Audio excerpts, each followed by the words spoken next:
Impact segment tonight, the standoff over Obamacare has turned really nasty, both sides using rhetoric laced with vitriol.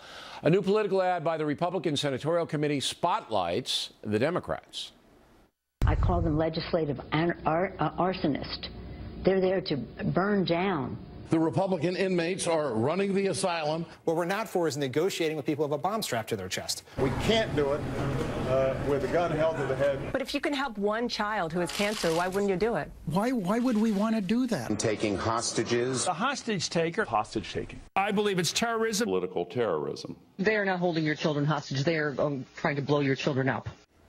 All right, here now to react, Monica Crowley and Alan Combs. So, Combs, shouldn't everybody just tone it down? I think so. I think so. I mean, not all of that. Look, it is almost like, holding something hostage to another piece of legislation is a typical expression. Nothing terrible about saying that. No, but a lot of that stuff is angrily some of it is. put forth. I don't think it helps. And, I mean, it doesn't help at all. What do you say? Well, I'm probably going to take a contrarian view here because I think it's well, let me make a distinction. I think it's fair play because we've had this kind of incendiary language used in politics since the beginning of the Republic. Founding fathers we're talking about each other, talking trash. So it's always existed.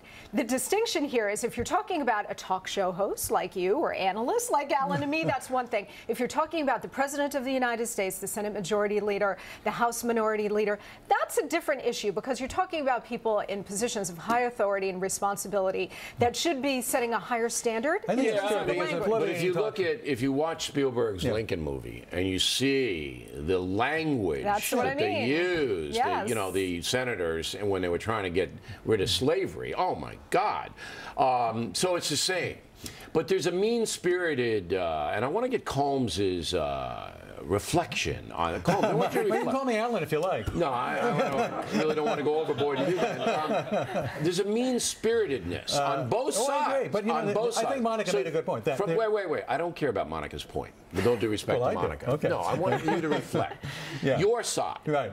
Why is it so mean? I'm going to ask her on her side. All right. Why is it so mean? I think there's a lot of anger. And I think why? Because there is a strong sense that there is anger on both sides and that there's been a plot to hold the entire, and I'll say it, hold the entire government hostage to defunding a bill that was already been passed. Okay, but it's a ploy. It's a ploy they're using. Why can't they just expose the ploy, the left, and say, take the higher ground? Why is it so angry? Well, the angrier people seem to be the bloviating talk show hosts. And you're right, bloviating talk show hosts is different than being an official. Are angry, and Schumer, they're angry people. Well, so look, people are angry at each other. I'm saying that people are angry at each other. Let me say this.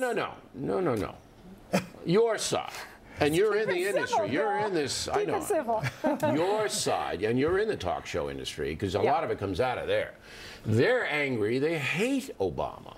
They hate him. No, I would take issue with that. I don't think it's a personal thing against Barack Obama. It's what he is doing to the country that we're upset about. Okay, and damn straight we're angry. But they're not doing it with any, like William F. Buckley would, President Obama. Well, they're not doing it that way. They're calling him a communist and a Muslim and everything else. Wait a minute. There are intellectuals on the conservative side, like Charles Krauthammer and others. We're talking about your crew. Okay? My crew. Your crew. Why are they so angry? Well, we're angry because of what's happening to the country and the president. But you can't be William F. Buckley party in the Senate. No one knows those words. Let me just try to explain it. I think on both sides, passions run very high. I think we're in a new media world where you have a huge ricochet. You've got a huge echo chamber, and it feeds off of itself. So when passions are running high, it builds and constantly escalates. Is that a good thing? Not necessarily, but I don't see how you can contain it. All right. I'm not trying to contain it, by the way. I'm trying to understand it. I mean, freedom of speech extends into all of this rhetoric, and I understand it. And I've been and I've been guilty of being bombastic. You're kidding. No. But I don't do it. I don't do it. Even when I said that you weren't telling the truth a few months ago, I didn't do it in a mean-spirited way. That was more frustration. I don't want to hurt my opponents, but I see on both sides they want to hurt. Well, wouldn't you say that sometimes you may, as you just said, things come out in frustration, not because you want to hurt the opponent? Couldn't that also be said by the politicians and other bloviators we saw just in that clip, that it's frustration? They're not necessarily going to hurt or want to hurt somebody like you. They may be just frustrated at the moment. Could be, but they have a pattern of behavior, the people that the commercial feature. But look, let's not be so self-righteous about this. We all talk a good line on about we want to see civility in our politics and in our culture, and all of that is true, and that's great. But let's understand something here, that we're all kind of part of this. And when frustrations and passions run high, yes, sometimes it comes out in inappropriate ways. But politics is a blood sport. It's hardball.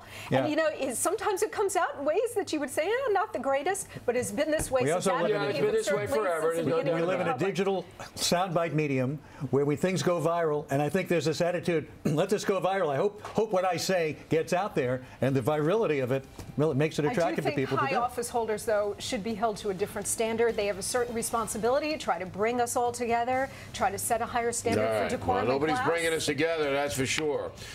Combs and Crowley, everybody, directly ahead. A bunch of law.